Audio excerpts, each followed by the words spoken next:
ګرانو کتونکو السلام علیکم. زه محمد سلمان همدرد د حق غږ پښتو چینل خبري لنډیز کې ستاسو کوربه اوس تاسو پام را اړوم د مهمو خبرونو لنډیز. زلمی خلیلزاد افغانستان او سیمې ته تازه سفر پیل کړی دی. د امریکا د بهرنیو چارو وزارت له لوري په خپره شوې اعلامیه کې راغلي چې خلیلزاد به په دې سفر کې دوحه کابل او سیمې هیوادونو ته ځي او د افغان سولې په اړه به له بیلو اړخونو سره خبرې اصلاح مشورې کوي. د ملګرو ملتونو یو پلاوی په دوحه کې د افغان حکومت او طالبان له مذاکراتو ټیمونو سره کتلي دي. په کابل کې د ملګرو ملتونو مرستندوی دفتر یا یوناما له لوري په خپره شوې اعلامیه کې راغلي چې د یوناما مشري ډیبورا لاینز په دوحه کې د طالبان او افغان حکومت له مذاکراتو پلاو سره کتلي دي.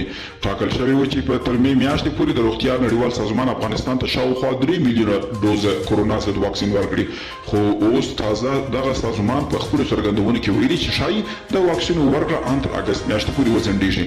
او د اداري اصلاحاتو او ملکي خدماتو د خپلواک کمیسیون وایي د کورونا وبا د خطرونو د مخنیوي لپاره یې په کاري رژیم کې تغییر راوستی دي.